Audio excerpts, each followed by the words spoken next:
आजच्या लेक्चरमध्ये आपण सेकंड चॅप्टर चालू करतो एम्बेडेड सिस्टीमचा. तर सगळ्यात सुरुवातीला आपण या चॅप्टरचा सिलेबस बघून घेऊयात. डिस्प्लेवरती सिलेबसमध्ये unit second programming using embedded C, म्हणजे बा सिलेबसवरून तुम्हाला लक्षात आलं असेल की एम्बेडेड सी म्हणजे इथं तुमचं सी लँग्वेज जे फर्स्ट इयरमध्ये जे सी लँग्वेज झालेलं आहे त्याची गरज पडणार आहे. ते जे सी लँग्वेज होतं त्याच्यामध्ये आणि याच्यामध्ये थोडासा फरक आहे. त्यामध्ये जे व्हेरिएबल्स होते, त्यानंतर जे डेटा टाईप्स होते, तर त्या डेटा टाईपमध्ये थोडासा चेंज होणार आहे या सी लँग्वेजमध्ये, म्हणजे जे एम्बेडेड सी पाहतोय आपण. असे काही चेंजेस आहेत, म्हणजे मायक्रो कंट्रोलरसाठी डिझाईन केलेली, म्हणजे सी मध्ये थोडेसे चेंजेस करून मायक्रो कंट्रोलर प्रोग्रामिंगसाठी डिझाईन केलेली ही लँग्वेज आहे एम्बेडेड सी. पण या लँग्वेजचा यूज करून आपण प्रोग्राम जे करणार आहेत ते किल मायक्रोव्हिजन या सॉफ्टवेअरवरती करणार आहेत. म्हणजे हे कंपायलर आहे, एडिटर आहे, असेंबलर आहे. तर किल मायक्रोव्हिजनमध्ये आपल्याला या सगळ्याच फॅसिलिटीज मिळणार आहेत. पुढे बघूयात आपण हे कंपायलर काय असतं, एडिटर काय असतं, ह्या सगळ्या गोष्टी प्रोग्राम करत असताना मी सांगणार आहे. आता जरी तुम्हाला हे ऐकण्यासाठी नवीन वाटत असेल तरी ऐका, या सगळ्या गोष्टी पुढं हळूहळू एक्सप्लेन होतील. ठीक आहे. तर काही याच्यामधल्या टर्म्स मी ज्या बोलतोय त्या समजत नसतील तर घाबरू नका, आणि पुढे त्या हळूहळू एक्सप्लेन होणार आहेत आणि त्या तुम्हाला समजणार आहेत. तर सगळ्यात सुरुवातीला आपण थेअरी पार्ट्सवरती जायच्या ऐवजी डायरेक्ट एक प्रोग्राम करूयात आणि बघूयात की काय नक्की या चॅप्टरमध्ये स्टडी करायचं आपल्याला. बरं, त्याच्या अगोदर थोडासा सिलेबस मी सांगतो या चॅप्टरचा. पण डिस्प्लेवरती इथं या सिलेबसमध्ये सुरुवातीला आहे प्रोग्रामिंग विथ एम्बेडेड सी. त्यामध्ये कुठले प्रोग्राम्स बघायचे आपल्याला, तर अर्थमेटिक अँड लॉजिकल ऑपरेशन्स, त्यानंतर data transfer with memory and port, decision control and looping. ठीक आहे. तर थोडंफारसं तुम्हाला माहिती आहे लूपिंग काय असतं, त्यानंतर डिसिजन कंट्रोल म्हणजे काय, म्हणजे इफ एल्स जे आपण सी मध्ये बघितलं होतं, तर त्याचा यूज करून प्रोग्रामिंग करणं. त्यानंतर पोर्टशी रिलेटेड प्रोग्रामिंग करायचे, मेमरीशी रिलेटेड करायचे, अर्थमेटिक लॉजिकल ऑपरेशन्स यूज करायचे, म्हणजे ऑपरेटर्स यूज करून काय प्रोग्राम्स करायचे. त्यानंतर पुढचं आहे timer counter programming using embedded C for given microcontroller, म्हणजे जो मायक्रो कंट्रोलर तुम्हाला स्पेसिफाय केलेला आहे. आता हे तुम्हाला माहिती आहे मायक्रो कंट्रोलर तुमच्यासाठी आहे 8809C51, तर ॲटमेल कंपनीचा मायक्रो कंट्रोलर आहे. तर त्याशी रिलेटेड प्रोग्रामिंग करायचे. जस्ट तुम्ही एवढं लक्षात घ्या की तुम्हाला 8051 मायक्रो कंट्रोलरचीच प्रोग्रामिंग करायची. ठीक आहे. त्यानंतर पुढे आहे serial communication program using embedded C for given microcontroller. तर सिरियल कम्युनिकेशनशी रिलेटेड प्रोग्राम करायचे. तुम्हाला माहिती आहे असेंब्ली लँग्वेजमध्ये आपण प्रोग्राम केले होते RxD TxD या पिनसाठी. ठीक आहे. Receive serial data and transmit serial data. तर सेम तेच प्रोग्राम्स करायचे आपल्याला, फक्त इथे यूज काय करायचंय तर एम्बेडेड सी ही लँग्वेज यूज करायचे. ते कसं यूज करायचं तेच सांगण्यासाठी मी इथं आहे. त्यापुढे पहा interrupt control program with embedded C for given microcontroller. Interrupt control program म्हणजे इंटरप्टशी रिलेटेड प्रोग्राम्स करायचे आपल्याला. तर 8051 मध्ये किती इंटरप्ट्स आहेत हे तुम्हाला माहिती आहे. ठीक आहे. तर त्या इंटरप्टशी रिलेटेड आपल्याला इथं प्रोग्राम्स करायचे. तर ते त्यावेळेस बघूयात आपण. सगळ्यात सुरुवातीला आपण एक सिंपल अर्थमेटिक ऑपरेशन वरती असलेला प्रोग्राम समजून घेऊयात. तर मी तुम्हाला घेऊन जातोय किल मायक्रोव्हिजन मध्ये. मी इथे यूज करतोय किल मायक्रोव्हिजन 5. ठीक आहे. तर यामध्ये मी ऑलरेडी इथे एक प्रोग्राम करून ठेवलेला आहे. पहा डिस्प्लेवरती पहा. फर्स्ट लाईन काय आहे, हॅश इन्क्लूड reg51.h. त्यानंतर आहे void मेन. मेन फंक्शन आहे हे तुम्हाला माहिती आहे. ठीक आहे. त्यानंतर void म्हणजे काय हे तुम्हाला माहिती आहे, मी सांगणार आहे. ठीक आहे. टेन्शन घेऊ नका, मी सांगणार आहे. ते तुम्हाला फर्स्ट इयरला सी लँग्वेज झालेलं आहे, तुम्ही खूपशा गोष्टी विसरून गेलेल्या आहेत आता, पण मी ते सगळं सांगणार आहे. त्यासाठीच हा फर्स्ट सिंपल प्रोग्राम घेतो. याच्यामध्ये प्रत्येक गोष्ट मी एक्सप्लेन करणार आहे. त्यापुढे आहे पहा. त्यानंतर ओपनिंग कर्ली ब्रॅकेट दिला इथं. त्यानंतर अनसाइंड कॅरेक्टर. तुम्ही जास्त करून सी लँग्वेज मध्ये इंटिजर यूज केलेला आहे, INT. ठीक आहे. तर अनसाइंड इंटिजर पण तुम्ही जास्त नाही यूज केलं, जस्ट इंटिजर यूज केलं होतं. तर काय फरक आहे इंटिजर मध्ये, कॅरेक्टर मध्ये वगैरे ह्या गोष्टी इथं पाहायच्यात आपल्याला. त्यापुढे आहे पहा व्हेरिएबल्स इथे मी डिक्लेअर केलेत. कॅरेक्टर टाईपचे व्हेरिएबल्स डिक्लेअर केले, अनसाइंड कॅरेक्टर टाईपचे व्हेरिएबल्स कुठले आहेत, ए बी सी हे 3 व्हेरिएबल्स डिक्लेअर केले. त्यानंतर ए ला 0x22 ही व्हॅल्यू असाइन केली, बी ला एक व्हॅल्यू असाइन केली, c is equal to a plus b घेतला, म्हणजेच काय तर ए प्लस बी होऊन सी ला व्हॅल्यू असाइन होईल. त्यानंतर सी ची असलेली व्हॅल्यू मी पोर्ट 1 वरती सेंड केली किंवा पोर्ट 1 ला असाइन केली. ठीक आहे. तर आपल्याला माहिती आहे पोर्ट 1 म्हणजे हे एक फिजिकल पोर्ट आहे.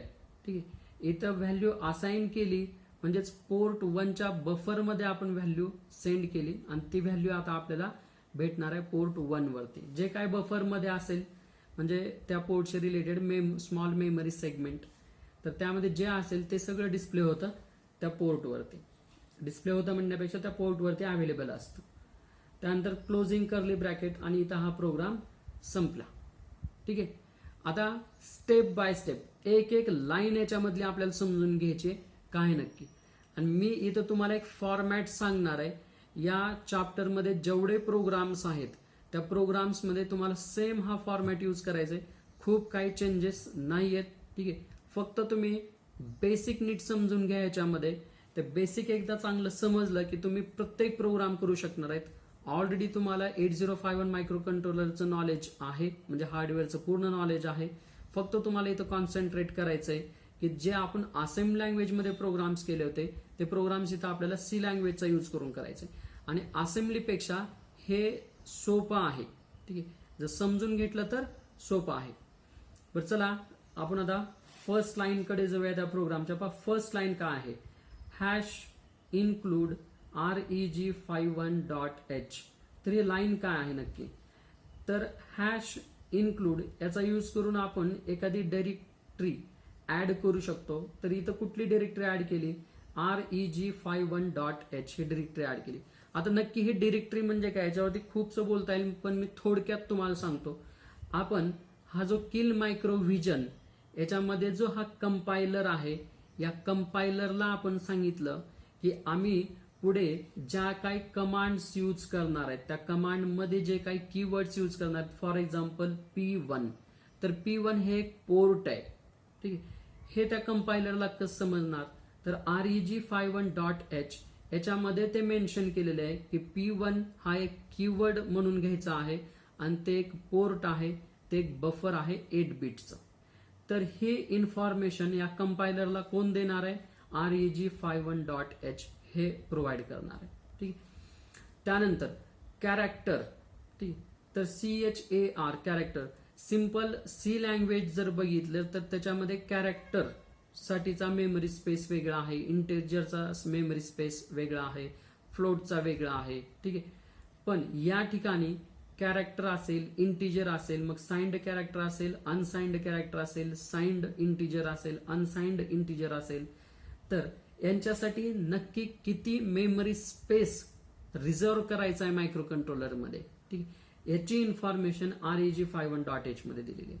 म्हणजे थोडक्यात हे समजून घ्या की पुढे प्रोग्राममध्ये जे काय आपण कीवर्ड्स किंवा व्हेरिएबल्स जे काय आपण यूज करणार आहेत त्या सगळ्याशी रिलेटेड इन्फॉर्मेशन या कंपायलरला हे reg51.h ही हिडर फाईलमधून मिळणार आहे. ठीक आहे.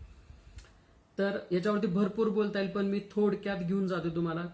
तुम्हाला जर कुणाला खूप त्याच्यावरती समजून घ्यायचं असेल तर तुम्ही मला कमेंट करा. त्या कमेंटमध्ये लिहा तुम्हाला कुठली लाईन खूप डीपमध्ये समजून घ्यायची, किंवा तुम्ही व्हॉट्सअप करा किंवा मला कॉल करा. मी त्याच्यावरती एक सेपरेट व्हिडिओ बनवून अपलोड करेन. ठीक आहे. चला पुढे बघूयात आपण व्हॉइड मेन. आता मेन हे एक फंक्शन आहे. फंक्शन याच्यावरती पण भरपूर बोलता येईल. ठीक आहे. म्हणजे ते नीट समजून खूप डीपली समजून घ्यायचं असेल तर मी थोडक्यात सांगतो की मेन हे एक फंक्शन आहे. एखादा प्रोग्राम करणं म्हणजे एखादं फंक्शन रन करणं आहे. ठीक आहे. तर जसे घरामध्ये एखादा प्रोग्राम असतो, तो प्रोग्राम करणं म्हणजे काय, तर तिथं एखादं फंक्शन आपण ऑर्गनाईज करतो. मग ते काही फंक्शन असेल, साधं जेवण करण्याचं फंक्शन असेल, वाढदिवस असेल तर केक कापण्याचं फंक्शन असेल, तिथं गाणं म्हणण्याचं फंक्शन असेल, तर अशा एखाद्या प्रोग्राममध्ये नंबर ऑफ फंक्शन्स येऊ शकतात. ठीक आहे. पण असं कधी होईल का की एखादा प्रोग्राम आहे आणि त्याच्यामध्ये काहीच फंक्शन नाही? बघा, थोडं विचार करा. असं कधीच नाही होणार. तुम्ही एखादा प्रोग्राम करताय आणि त्याच्यामध्ये तुम्ही काहीच करत नाही, म्हणजे त्याला प्रोग्राम म्हणता येईल का? तर नाही. तर लक्षात घ्या की प्रोग्राम आहे म्हणजे कमीत कमी एक तरी फंक्शन तिथं रन होणार आहे. तर जेव्हा आपण सी मध्ये प्रोग्राम करतो त्यामध्ये मेन हे एक फंक्शन आपण लिहितो. कमीत कमी मेन हे फंक्शन तर असेल, त्या फंक्शनच्या मध्ये काय करा नाही तर न करा, पण एक फंक्शन तरी असेलच. तर पहा, हे ते मेन फंक्शन आहे. बर, फंक्शन इथं या लँग्वेजमध्ये फंक्शन जे आहे हे कसं इंडिकेट केलं जातं? तर ते फंक्शन एक ओपनिंग ब्रॅकेट आणि क्लोजिंग ब्रॅकेट, ठीक आहे. तर याचा यूज करून फंक्शन मेन्शन केलं जातं. मेन हे एक फंक्शन आहे, त्यासाठी त्याला एक opening and closing bracket indicate केलंय. या दोन ब्रॅकेट्सच्या मध्ये ऍक्च्युअल आपण त्या फंक्शनला काय इनपुट देतोय का ते लिहायचं असतं. पण सध्या आपण या प्रोग्राममध्ये मेन फंक्शनला इनपुट काही देणार नाहीत, ठीक आहे. म्हणजे बाहेरून इनपुट त्याला काही देणार नाहीत. त्यामुळं या ठिकाणी आपण ते ब्रॅकेट्स एम्प्टी ठेवलेले. त्यानंतर मेन फंक्शनच्या सुरुवातीला व्हॉइड असं लिहिलेलं आहे, VOID, व्हॉइड असं लिहिलेलं आहे. याचं मिनिंग काय होतं? तर व्हॉइड हा एक कीवर्ड आहे आणि याचं मिनिंग या लँग्वेजमध्ये असं आहे की या फंक्शन पासून आउटपुट कुठलंही मिळणार नाही, ठीक आहे. म्हणजे हे फंक्शन आपल्याला कंप्लीट झाल्यानंतर कुठलंही आउटपुट रिटर्न करणार नाही, देणार नाही, ठीक आहे. तर हे आपणच लिहिलं की व्हॉइड मेन म्हणजे आपल्याला ह्या फंक्शन पासून आउटपुट काहीच नको आहे, ठीक आहे. तर व्हॉइड मेन इनपुट पण आपण याला काही देणार नाहीत, ठीक. तर पुढे पहा, ओपनिंग कर्ली ब्रॅकेट म्हणजे मेन फंक्शन स्टार्ट झालं. आता त्या फंक्शन मध्ये काय काय करायचंय ते सगळे स्टेटमेंट्स मध्ये असतील. कुठं? ओपनिंग कर्ली ब्रॅकेट आणि या क्लोजिंग कर्ली ब्रॅकेट याच्या मध्ये असणार आहे जे काही तुम्हाला परफॉर्म करायचे ते. तर पहा, फर्स्ट लाईन, मग त्या आता ब्रॅकेट्स, आपण याला फंक्शन बॉडी असंही म्हणू शकतो किंवा असं म्हणतात की दोन हे जे कर्ली ब्रॅकेट्स आहे त्याच्यामध्ये जे काय आपण लिहितो त्याला म्हणायचं फंक्शन बॉडी, ठीक. तर पहा, आता आपल्याला काय काय परफॉर्म करायचं ते सगळे स्टेटमेंट्स कमांड्स त्याच्यामध्ये लिहायच्यात. तर फर्स्ट काय पहा, अनसाइंड कॅरेक्टर. तर इथं मी काय केलं, अनसाइंड कॅरेक्टर या टाईपचे 3 व्हेरिएबल्स डिक्लेअर केले. कुठले व्हेरिएबल्स आहेत? ABC, हे त्या व्हेरिएबलचे नाव आहेत, म्हणजे नेम आहेत, ठीक आहे. अनसाइंड कॅरेक्टर असं जेव्हा आपण म्हणतो तेव्हा त्या प्रत्येक व्हेरिएबलसाठी 1 बाईट रिझर्व होतं. मेमरी मधलं किती बाईट? फक्त सिंगल बाईट रिझर्व होतं.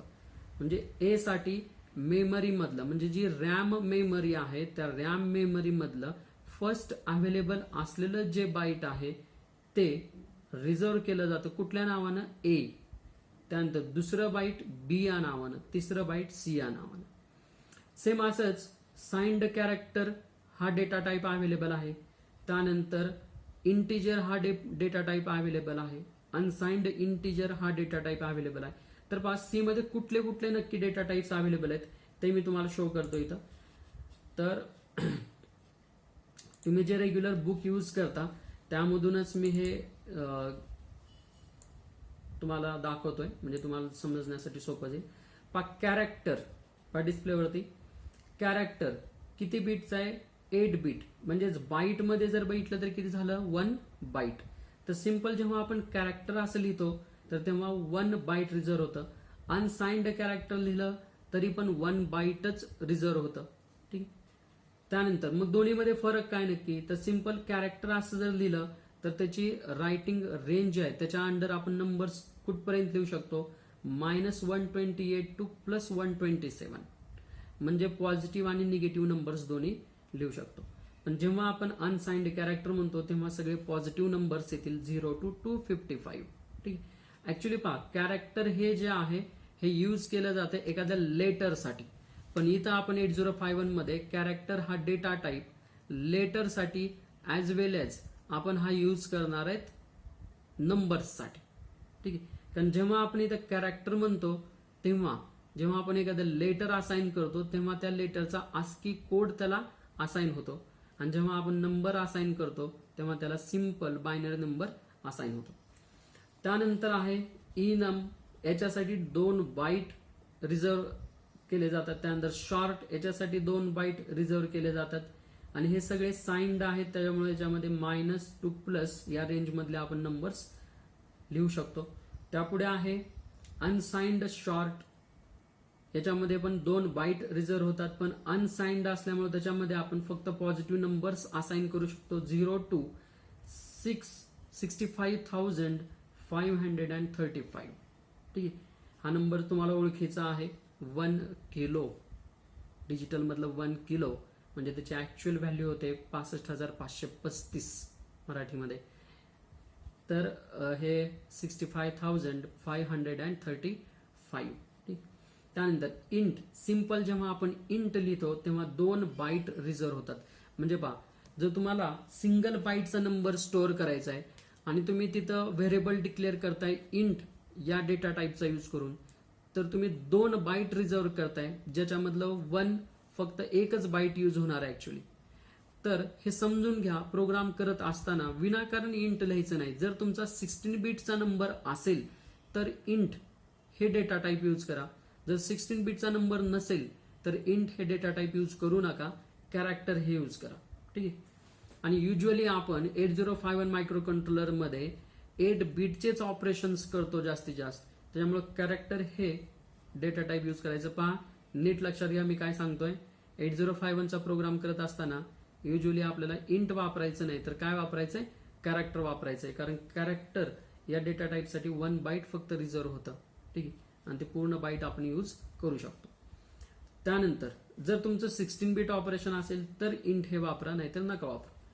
त्यानंतर लॉंग याचा यूज करून 4 बाईट रिझर्व करता येतात. किती, 4 बाईट. ठीक आहे, म्हणजे मेमरी लोकेशन मधले 4 बाईट्स आपण रिझर्व करू शकतो युजिंग लॉंग डेटा टाईप. ठीक आहे. त्यानंतर अनसाइन्ड लॉंग 4 बाईट्स याच्यामध्ये पण रिझर्व होते. फरक काय हे तुम्हाला लक्षात आलं असेल की लॉंग जस्ट जर लिहिलं तर त्याच्यामध्ये प्लस टू मायनस इथं डिस्प्लेवरती दिलेला आहे तो नंबर किती रेंज आहे ती. तर प्लस आणि मायनस असे दोन्ही पण नंबर्स आपल्याला असाइन करता येतात.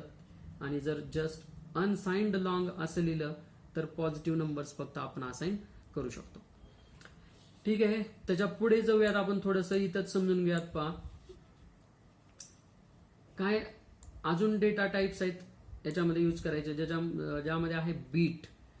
बीट हा डेटा टाइप तुम्हाला सिंपल सी लँग्वेज मध्ये नाही भेटणार, हा फक्त इथे भेटेल एम्बेडेड सी मध्ये. बीट याच्यानं फक्त सिंगल बीट रिझर्व होतं. आपल्याला माहिती आहे 8051 मायक्रो कंट्रोलर मध्ये बीट ऍड्रेसेबल एरिया आहे, 16 bytes of bit addressable area. Register bank आहेत 4, त्या 4 बँक झाल्या की त्याच्यावरचा जो एरिया आहे तो कशाचा आहे, 16 बाइट्सचा जो मोठा एरिया आहे तो बीट ऍड्रेसेबल एरिया, म्हणजे त्याच्यामध्ये सिंगल बीट पण ऍड्रेस करता येतं. तर पहा, त्याच्यासाठी हा स्पेशल डेटा टाईप याच्यामध्ये दिलेला आहे एम्बेडेड सी मध्ये बीट. याच्यानं फक्त सिंगल बीट रिझर्व होतं. ठीक आहे. आता या सिंगल बीटच्या ठिकाणी मग रेंज काय असेल, नंबर्स किती स्टोअर करता येतील, 2च नंबर स्टोअर करता येतील. कुठले, 0 आणि 1 हे 2च नंबर्स आपण इथं स्टोअर करू शकतो, म्हणजे एकतर 0 किंवा 1. ठीक. त्यानंतर एस बीट याचा यूज करून पण एकच बीट रिझर्व होतं आणि याची पण रेंज आहे 0 किंवा 1. ठीक, म्हणजे just bit and signed bit असं दिलेलं आहे. पण मजा अशी आहे की याच्यामध्ये सिंगल बीटच रिझर्व होतं, त्याच्यामुळं 0 किंवा 1च स्टोअर होतो, मायनस प्लस असं काही होत नाही. त्यापुढे पहा, SFR हा एक डेटा टाईप आहे. याच्यामध्ये SFR तुम्हाला माहिती आहे SFR चं मिनिंग काय, स्पेशल फंक्शन रजिस्टर. तर आपण स्पेशल फंक्शन रजिस्टर SFR चा यूज करून डेटा टाईप याच्यामध्ये यूज करू शकतो, जे की 8 बीट रिझर्व करतं. ठीक आहे, कारण सगळे SFR माहिती आहे तुम्हाला. 8051 मध्ये खूपशे स्पेशल फंक्शन रजिस्टर जे आहेत ते 8 बीट आहेत आणि खूप थोडे आहेत जे की 16 बीट आहेत. तर पहा, SFR जस्ट SFR लिहिलं तर 8 बीट वाला कुठलंही स्पेशल फंक्शन रजिस्टर आपण याच्यानं असाइन करू शकतो. फॉर एक्झाम्पल पहा, 1 बाईट साईज आहे याची आणि याची रेंज किती आहे, 0 to 255. ठीक आहे, म्हणजे आपल्याला SFR याचा यूज करून स्पेशल फंक्शन रजिस्टर आपल्याला यूज करता येईल. त्यानंतर SF16 या कीवर्डचा यूज करून किंवा या डेटा टाईपचा यूज करून आपण 16 बीट रिझर्व्ह करू शकतो, म्हणजे 2 बाईट रिझर्व्ह करू शकतो. कायसाठी? तर स्पेशल फंक्शन रजिस्टरसाठी. आणि त्याला असाइन करण्याची रेंज किती असेल? 0 to 65,535 म्हणजे 1 किलो. ठीक आहे. तर पहा, हे आपण डेटा टाइप्स बघितले. आता आपण रिटर्न येऊयात आपल्या प्रोग्रामकडे. पहा, इथं मग मी यूज काय केलेलं आहे डेटा टाइप, मला 8 बीट वरती ऑपरेशन करायचं फक्त. किती बीट वरती? 8 बीट वरती. तर मग मी इथं काय केलं, अनसाइन्ड कॅरेक्टर हा डेटा टाइप यूज केला. बर, मग आता काय काय मला किती लोकेशन्स पाहिजेत? मला 3 लोकेशन्स लागणार आहे. कारण मी काय करणार आहे या प्रोग्राममध्ये, 2 8 बीट नंबर्स घेणार आहे, त्यांचं ऍडिशन करणार आहे आणि तिसऱ्या लोकेशनला स्टोअर करणार आहे. म्हणजे एक मेमरी स्लॉट 8 बीटचा म्हणजे 1 बाईटचा, ज्याच्यामध्ये एक नंबर ठेवणार. दुसरा एक मेमरी स्लॉट, त्याच्यामध्ये एक नंबर ठेवणार. आता हे 2 नंबर्स मी काय करणार आहे, ऍड करणार आहे. ऍड करून आलेला जो रिझल्ट आहे तो मी तिसऱ्या लोकेशनला स्टोअर करणार आहे. म्हणजे मला लोकेशन्स किती लागणार आहेत? 3 लोकेशन्स लागणार आहेत आणि ते 8 बीटचे पाहिजेत. सगळ्यात पहिले बाल लक्ष घ्या, 3 लोकेशन्स लागतील. 2 नंबर स्टोअर करण्यासाठी 2 लोकेशन्स, त्यांचा ऍडिशनचा रिझल्ट आलेला स्टोअर करण्यासाठी तिसरं लोकेशन. ठीक आहे. मग पहिल्या लोकेशनला मी नाव देणार आहे ए, दुसऱ्याला बी आणि तिसऱ्याला सी. ठीक आहे. तर त्यासाठी माझे मग व्हेरिएबल नेम्स फायनल झाले काय? ए, बी, सी. ठीक आहे. तर हे 3 व्हेरिएबल नेम्स झाले. पण आता ह्या प्रत्येक व्हेरिएबलसाठी किती मेमरी यूज करायचे? 8 बीट यूज करायचे फक्त. मग 8 बीट जर यूज करायचे असेल तर आपल्याकडे मग डेटा टाईप कुठला अवेलेबल आहे? कॅरेक्टर. ठीक आहे. आता आपल्याला ह्याच्यामध्ये मायनस निगेटिव्ह नंबर्स यूज नाहीत करायचे. मला फक्त पॉझिटिव्ह नंबर्स यूज करायचे. त्यासाठी मग मी काय लिहिणार? Unsigned character. ठीक आहे. तर पहा, ए, बी, सी हे 3 लोकेशन्स रिझर्व केले आणि हे 3 लोकेशन्स जे आहेत त्याचे नाव आहेत ए, बी, सी. फर्स्ट लोकेशन आहे ए. ए ला मी व्हॅल्यू असाइन करतोय 2. आता हे 2 ही जी व्हॅल्यू आहे ती हेक्साडेसिमल घेतोय मी. मग याच्यामध्ये हेक्साडेसिमल व्हॅल्यू मेन्शन करण्यासाठी एच यूज करायचं नाही. असेंब्ली लँग्वेजमध्ये आपण काय यूज करायचो? 22H. इथं एच यूज करायचं नाहीये, तर इथं 0x हे त्याच्या अगोदर लावायचे. तर पहा डिस्प्लेवरती मी काय यूज केलं? 0x22. याचं मिनिंग होतं की 22 हा हेक्साडेसिमल नंबर आहे. ठीक आहे. त्यानंतर बी या व्हेरिएबलला मी नंबर कुठला असाइन केला? 33 म्हणजे हा दुसरा हेक्साडेसिमल नंबर आहे. त्यानंतर सी व्हेरिएबलसाठी मी आता इथं ऑपरेटर यूज केला, plus operator. C is equal to a plus b, म्हणजे ए ची व्हॅल्यू जी आहे त्याच्यामध्ये बी ची व्हॅल्यू ऍड होईल आणि आलेला रिझल्ट सी या लोकेशनला स्टोअर होईल. म्हणजेच ए लोकेशनचा डेटा बी लोकेशनच्या डेटा सोबत ऍड होईल आणि आलेला रिझल्ट कुठं स्टोअर होणार? सी या लोकेशनला. पुढची कमांड काय पहा, P1 is equal to C. आता P1 काय आहे हे कंपायलरला reg51.h च्या हेडर फाईल मधून माहित झालंय की P1 हे एक पोर्ट आहे किंवा P1 हे एक 8 बीट लोकेशन आहे आणि ते लोकेशन म्हणजेच बफर ऑफ दॅट पोर्ट. ठीक. तर त्या ठिकाणी सी ची व्हॅल्यू कॉपी करायची. तर तो काय करेल? P1 is equal to C, म्हणजे सी ची जी व्हॅल्यू आहे ती कॉपी करेल तो P1 या लोकेशनला. म्हणजे आपला रिझल्ट कुठं सेंड झाला? पोर्ट 1 याच्यावरती रिझल्ट सेंड झाला. त्यानंतर क्लोजिंग कर्ली ब्रॅकेट, म्हणजे इथं हा प्रोग्राम संपला. तर पहा, हा जो प्रोग्राम आहे याच्यामधलं प्रत्येक कमांड, प्रत्येक लाईन आपण समजून घेतली. आता हा प्रोग्राम आपण रन करून बघूयात. तर पहा, रन करण्यासाठी मी सगळ्यात सुरुवातीला इथं जातो, डिबग मध्ये जातोय. डिबग मध्ये जाऊन मी कंट्रोल F5 ही शॉर्टकट की आहे, पण तुम्हाला लक्षात यावं याच्यासाठी मी शॉर्टकट कीज वापरत नाहीये. पहा, तर इथं आपण डिबग स्टार्ट करू शकतो. मी डिबग स्टार्ट केलं. डिबग स्टार्ट केल्यानंतर आपल्याला इथं हा प्रोग्राम दिसतो. ह्या वेगवेगळ्या डिसअसेंबली विंडो दिसते. त्यानंतर खाली कमांड विंडो दिसते. त्यानंतर कॉल स्टॅक मेमरीचे लोकेशन्स इथं खाली दिसत आहेत. ठीक आहे, तर ह्या बाकी गोष्टी आपण नंतर बघूया. त्यानंतर रजिस्टर्स R0, R1, R2 वगैरे हे जे काय रजिस्टर्स आहेत त्या रजिस्टरचा डेटा इथं लेफ्ट साईडला दिसतोय. ठीक आहे, तर हे सगळं आपण नंतर बघूयात. याची काही गरज पण नाही तुम्हाला थेरी एक्झामसाठी. ठीक आहे, तुम्ही जर एम्बेडेड सीचा वगैरे कोर्स केला तर त्यामध्ये ह्या बाकीच्या सगळ्या गोष्टी तुम्हाला समजतील. सध्या तर थेरी एक्झामसाठी काही गरज नाही. तुम्हाला थेरी एक्झामसाठी फक्त हा प्रोग्राम लिहायचा आहे पेन घेऊन वही त्या पेजवरती. त्यासाठी काही खूप हे सॉफ्टवेअर लागेल असं काही गरज नाहीये. बरं चला पुढे बघूयात. आपण डिबग मध्ये आलो तर आता आपल्याला जायचं पेरिफेरल मध्ये. पेरिफेरल मध्ये जाऊन इथं आहे IO पोर्ट्स. तर या IO पोर्ट वरती मी कुठलं पोर्ट यूज केलं प्रोग्राम मध्ये? पोर्ट 1. तर पोर्ट 1 वरती तुम्हाला क्लिक करायचंय. पोर्ट 1 वरती क्लिक केल्यानंतर पेरिफेरल्स IO पोर्ट्स पोर्ट 1 वरती क्लिक करा. तर इथं आता तुम्हाला एक विंडो दिसते पॅरलल पोर्ट 1 आणि याच्यामध्ये पोर्ट 1 वरती काय काय अवेलेबल आहे म्हणजे त्याच्या बफर मध्ये काय अवेलेबल आहे आणि त्याच्या पिन वरती काय अवेलेबल आहे त्या दोन्ही गोष्टी इथं तुम्हाला दिसत आहेत. ठीक आहे, तर आपण जो काय डेटा देणार आहे, जो काय रिझल्ट येणार आहे तो रिझल्ट पोर्ट 1 वरती सेंड करणार आहे. तर सध्या या पोर्टच्या बफर मध्ये सगळेच टिक मार्क्स आहेत म्हणजे हे सगळे जे बीट आहेत 8च्या 8 बीट हे लॉजिक 1 होल्ड करतायत आणि पिन जे आहे ते पण लॉजिक 1 होल्ड करते म्हणजे ह्याच्यावरती लॉजिक 1 अवेलेबल आहे सगळ्या पिनवरती. आता आपल्याला काय करायचं, हा प्रोग्राम रन करायचा आहे. रन केल्यानंतर तुम्ही कॅल्क्युलेट करून बघा. इथं व्हिडिओ पॉज करा आणि तुम्ही कॅल्क्युलेट करा की 22H प्लस 33H याचा रिझल्ट काय येतो आणि सेम तोच रिझल्ट आपल्याला इथं भेटतो का बघूयात. तर चला मी आता हा रन करतोय. तर पहा डिबग मध्ये जायचंय किंवा शॉर्टकट की F5 प्रेस करा. मी इथं समोर करून दाखवतो तुम्हाला. डिबग मध्ये जा, रन वरती क्लिक करा. रन वरती क्लिक केल्यानंतर हे पहा पॅरलल पोर्ट 1 याची जी विंडो आहे याच्यामधला डेटा चेंज झालाय. ठीक आहे, तर डेटा काय भेटला आपल्याला 0011011 हा आपल्याला डेटा भेटला.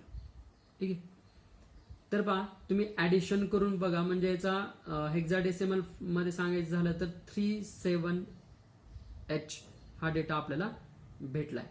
ठीक, तुम्ही ते कॅल्क्युलेट करून बघा. तर अशा पद्धतीने तुम्ही प्रोग्राम रन पण करून बघू शकता. मी जे सगळे प्रोग्राम्स इथं तुम्हाला देणार आहे ते सगळे प्रोग्राम मी या किल मायक्रोविजन मध्ये रन करणार आहे आणि देणार आहे जेणेकरून प्रोग्राम सगळे तुमच्याकडे करेक्ट अवेलेबल असतील, त्याच्यामध्ये कसल्याही मिस्टेक्स नसणार आहेत. मला वाटतं इथं आपण आजचं पहिलं लेक्चर थांबवूयात.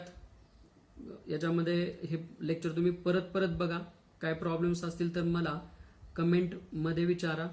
मी त्याच्यावरती सेपरेट लेक्चर्स रेकॉर्ड करून तुम्हाला पाठवेन किंवा तुम्ही मला व्हॉट्सअपवरती जॉईन करू शकता किंवा मला कॉल करून पण विचारू शकता. माझा फोन नंबर वगैरे दिलेला आहे स्क्रीनवरती.